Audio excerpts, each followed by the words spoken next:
You need a flat surface. So check a flat surface, get a straight edge, put it on the flat surface and put a .001 feeler gauge. And of course I've got sandpaper on here. You want to do this without the sandpaper on here, but you do it in diagonal, check it. If it's not flat, then don't use it. This table saw top is pretty flat, so what I've done is I've glued 2 sheets of 220 wet dry sandpaper onto the top of it. And what I'm going to do is set the head on here and then move the head back and forth on it. Since it's wet and dry, I pour water on it.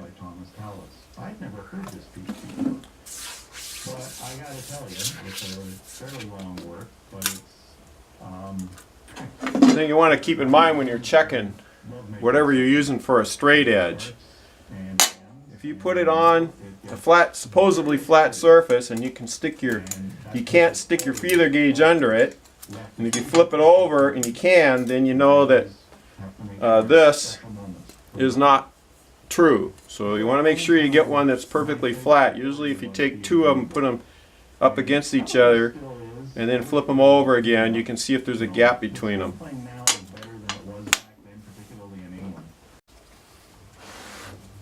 What I like to do is kind of twist it back and forth a little bit as I'm doing it. And so I'm pushing from the front and the back. Well, I switch. Try to get closer to the middle. Do a little bit in the middle. Kind of make sure you do everything kind of evenly. And now I'll turn it completely around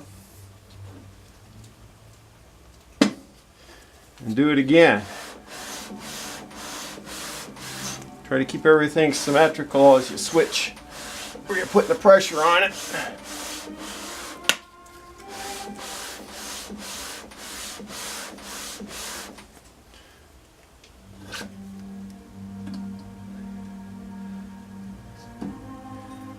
Now what I want to do is check to make sure it's flat.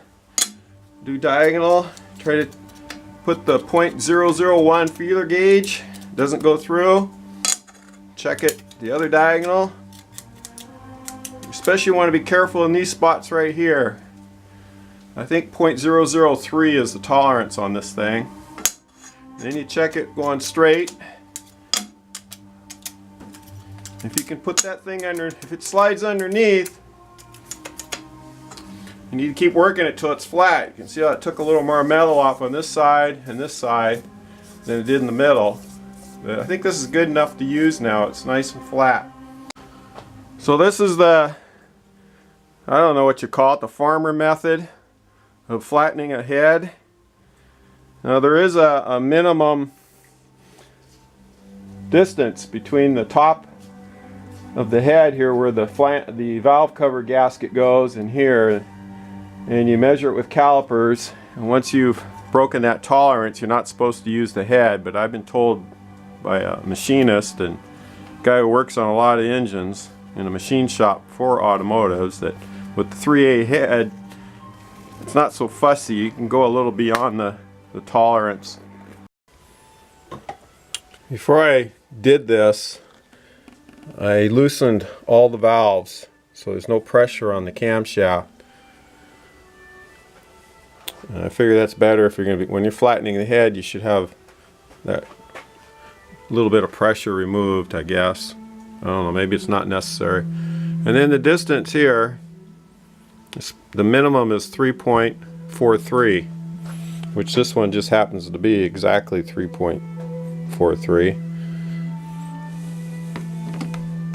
So they say anything less than that you shouldn't use the head, but I've used them when they were less than that. I don't know how far down you can get them. What I do before I put the head back on is I run this 10 by 1.25 tap in the block, all the holes, and then I take all the head bolts and I wire brush them till they're nice and clean in the threads, and I lightly oil them, both sides of the washer, and make sure that on the washer, I don't know if you can see, but there's a little radius on the top and then on the other side it's a sharper edge, so you want to put the radius one on the top, the most radius on the top, and the flatter side down towards the head.